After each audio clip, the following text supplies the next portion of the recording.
Okay, hi guys. Welcome to the Trading System ng Bayan Weekly or TSB Weekly for short.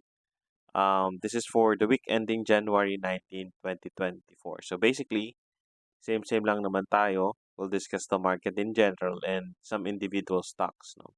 But before anything else, um, so lahat ng napag-uusapan natin dito sa TSB Weekly, meron tayong accompanying um, modules na diniscuss natin lahat ng bagay na dinidiscuss natin dito sa TSB. Okay.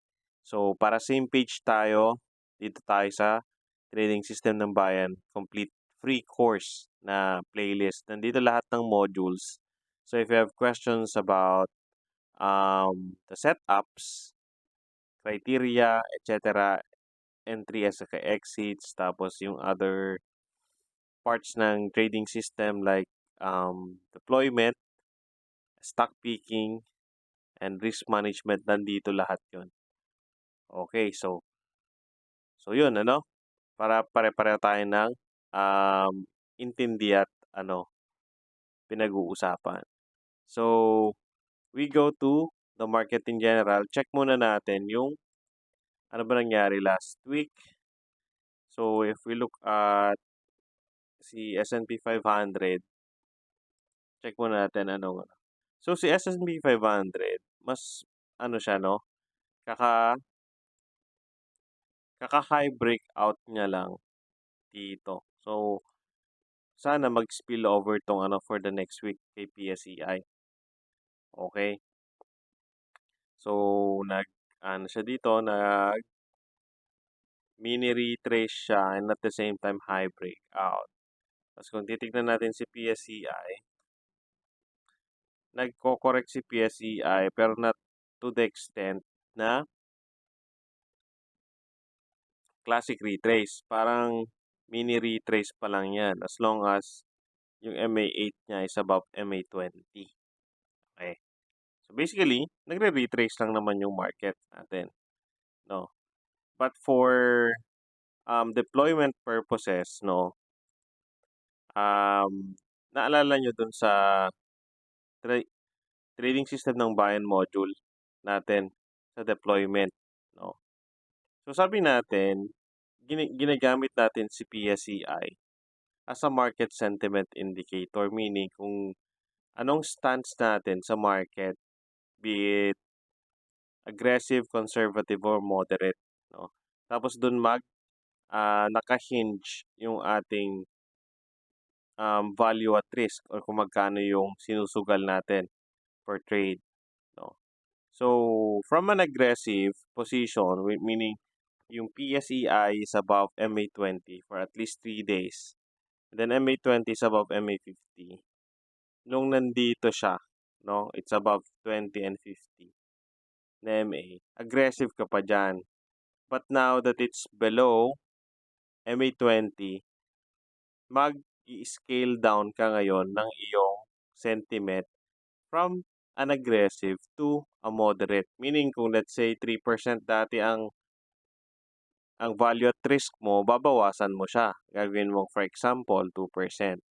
So basically kahit anong VAR mo supposed to be, babawasan mo dapat. I-tone down mo kung magkano yung isinusugal mo ngayon just to be safe. Okay? So that's that, no? Okay.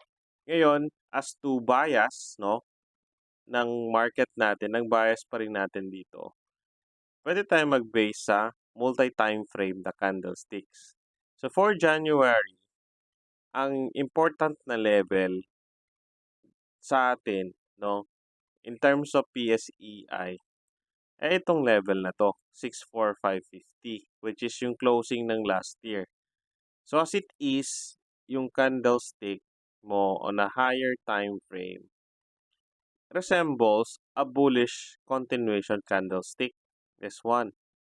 And then ganitong itsura niya naman sa quarterly candle, no?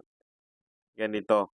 So if you remember, 'di ba, meron tayong basically 6 candlestick formations, and then 2 types, bearish at saka bullish, nandito pa rin yung itsura niyan.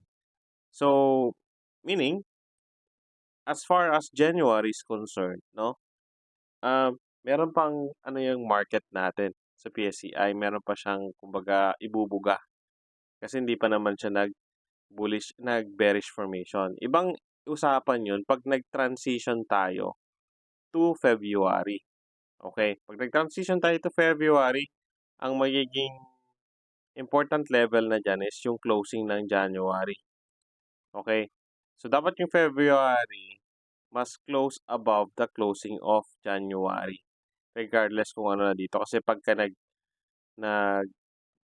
bearish pattern na tong monthly mo, medyo olats na yun. Dapat pareho silang, dapat parehong bullish formation itong monthly at saka 3 months. As of now, positive pa rin. But, dun nga, yung based on deployment, no, ang VAR natin, we are downgrading it to or from aggressive to a moderate stance. Okay. Now, that's the market natin, no? Now we go to individual stocks. So, gamitin na lang natin to screener ko, no? Para madali. So, lahat ng merong setups based on our trading system ng Bayan criteria. So, lahat ng high breakout, mini retrace. So, masyadong madami, ano? So, pwede nating filter to ng lahat lang ng may uptrend sa short term, either sa short term, medium term, or sa long term, or both, no? So, lahat ng may kulay. Yan. And then, sabi natin, gusto din natin yung lahat ng bullish formation sa 1 month at saka 3 months na time frame. So, lahat ng may kulay. Nakulay naman lahat ng 2. Tapos, may pangdagdag tayo dito, no? Pwede nating isort to. Meron kasi ang ranking system, eh. Yan. So, nakarank na siya. Tapos, gusto natin, regardless ng rank na yan, nandun siya sa leaderboard, no? So, i-sort ko yan. Okay. So, kung tatanungin mo ako ano yung top 10 ko, ito. Yung top 10 dito. Kung ano yung top 15, kung sakali man, ay didagdagan mo lang. Okay. Now, isa-isahin natin. So, yung top 1 natin na si MA.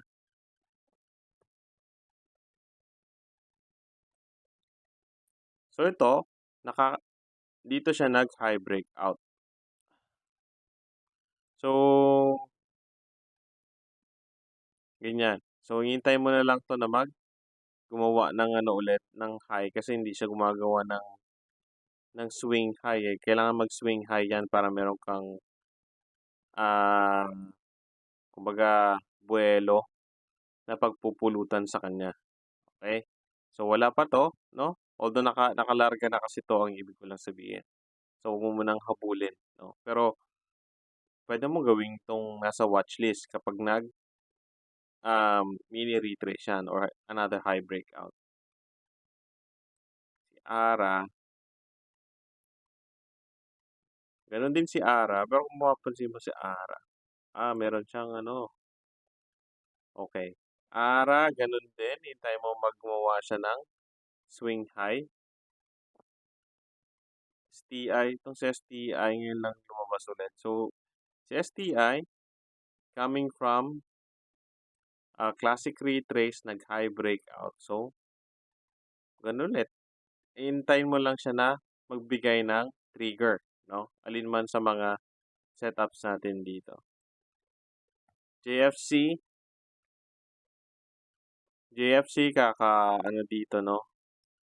Mini retrace at saka high breakout. So, magbabalak ulit siyang mag-high breakout. So, pag nag-high breakout, pwede kang magdagdag, no? Probably, di ba, na-discuss natin last week, dito ka dapat nagdagdag or dito sa area na to, nung time na nag-trigger siya. So, hintay ka ulit ng trigger kay Jollibee.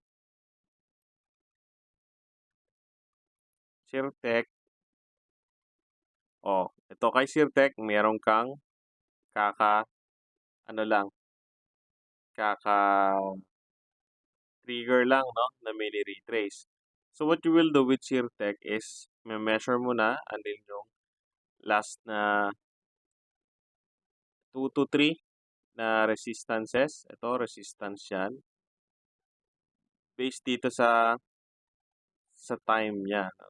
Time horizon yan. And then 1 year, 1 year yan is this one. So, basically, meron ka ng 3 resistances, no? Eto, from here to here, medyo mataas ang target mo. Tapos, ang pwede natin gawing ano dito, cut loss level is tong recent swing low. Yan. Kung i-measure mo yan pababa, 8 to 80%, meaning more or less parang 10 ang risk and reward ratio. So, medyo maganda siya, no, si Tech. So, lagyan natin si Tech. Ay green pala ang kulay para kumbaga green means go. SGP,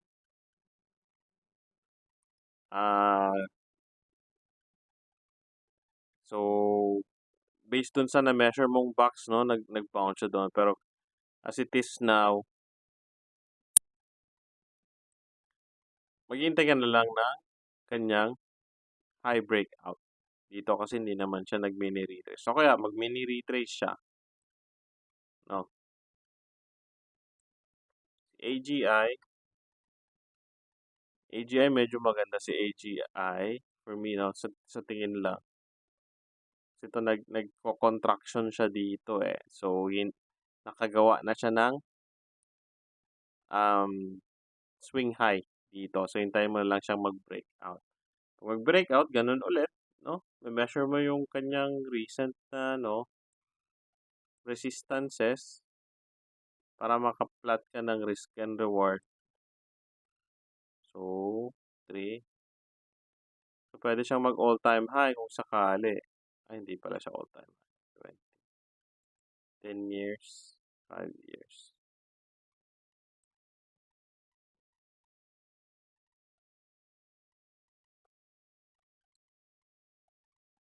So, ayan. Possible na 30 divided by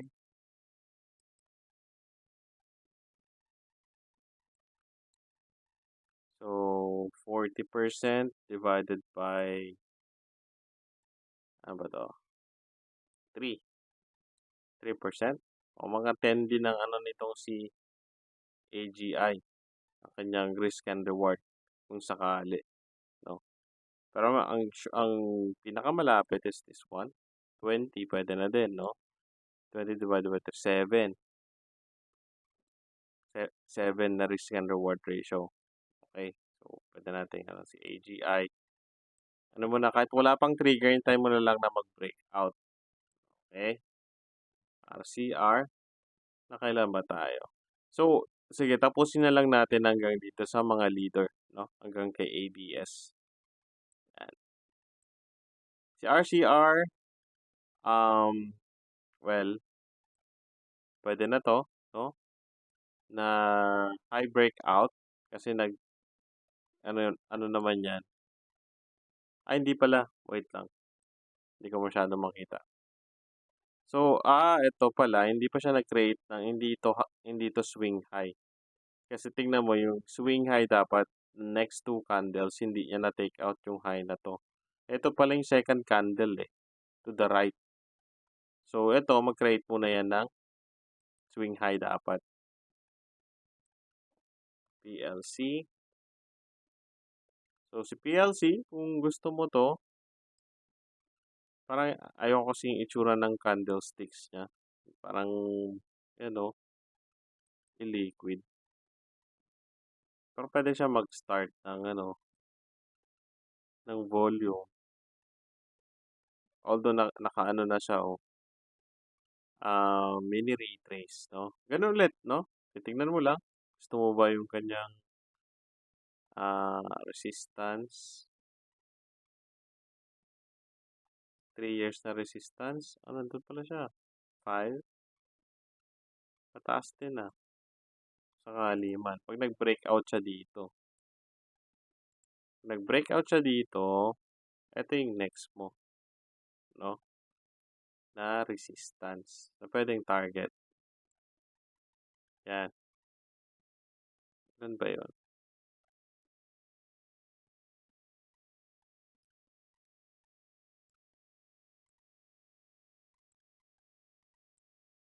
Taas din.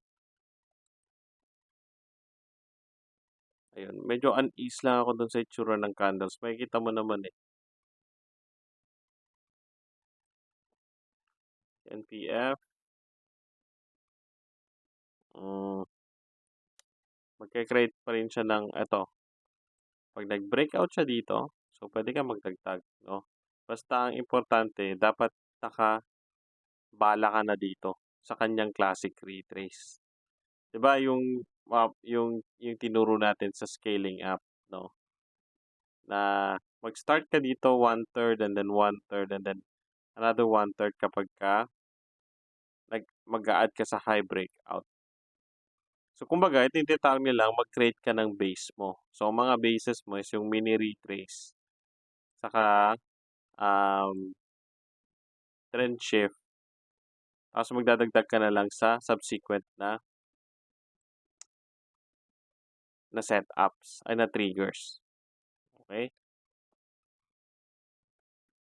FLI, so ganun, ano ka dito. So same as PLC, ayaw ko nung itsura nung candle niya, so wag na nating discuss yan. No, makita mo 'di ba, parang hindi full-bodied yung candles. Like PLC, payat tapos mga cross ganun lang. Mas mahahaba. Gusto mo yung fully formed na candlesticks. CNPF, o tapos na kay CNPF, Metrobank. So kay Metrobank, additional yan, pag trigger ka ng mini retrace pag nag-cross up, no? So 6 months mo na, no?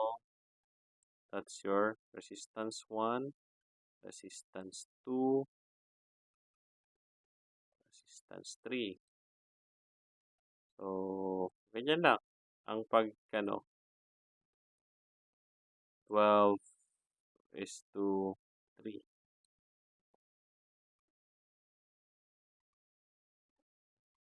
6, 9, 4. 4 lang ang risk and reward ni MPT, DMCI,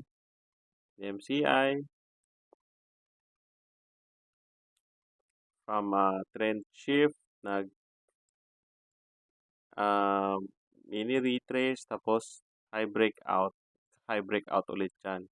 So, yun yung sasabi natin na dito dapat naka-position ka, no? Magdadagdag ka na lang dito ng tranches mo kung gusto mo mag-scale up. SMC. Ganun din to, di ba? So, nag-trend shift siya, tapos nag-cross siya below may 20, benta mo lahat dito. Dito, gagawa ka ulit ng, tawag doon, gagawa ko ulit ng base dito sa kanyang classic retrace. So, dito, magdadagdag ka na lang dito. Pag mini retrace to o kaya high breakout, no? So, yung diskarte na yun, I think na discuss natin yun dito sa may playlist natin, no? So, dito sa playlist natin, meron kang part dito ng buying in tranches. Dito natin diniscuss yung kung paano ka magbi-build ng base sa isang stock. So, Pwede siyang mag-start sa mini retrace or classic retrace or sa trend shift. Tapos dagdag ka na lang sa additional mini retraces sa high breakout. Ayan. East-West Bank. East-West Bank, pwede siyang nag-trend shift dito tapos gagawa ulit siya ng high breakout dito. EEI, yes, pang high breakout at saka mini retrace. Yan, ang ano niya.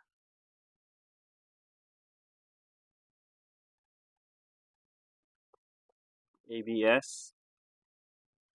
Si ABS, nag-mini retrace na, pero medyo malalim. After high breakout dito, tapos trend shift.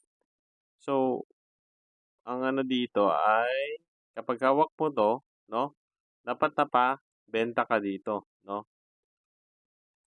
Nung time na nag-close yung candle below dun sa low nung breakout candle. Tapos titignan mo na lang kung mag-close siya below MA20, so sell everything yun, di ba? So to, if you're looking to buy this one, is look for, ano ulit,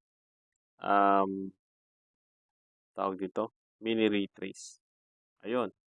So, basically, sasabi natin, itong mga leaders natin dito, especially kung bullish naman yung candlestick sila, tapos naka-uptrend sila in any of the time horizons na short term, medium term, at saka long term trends. Ayun, okay. Now, just to recap, no, si Tech at saka si AGI yung nakita natin na ano, na may potential for next week. Ayun. So basically, ganun, no? It helps kung meron kang ganito tapos titignan mo na lang yung mga ita-track mo yung mga leaders, no, para meron kang watch list kung sakali man. But anyway, pwede na yung dito din pala, no? Dito, i-eyeball mo na lang isa-isa din. Ayun.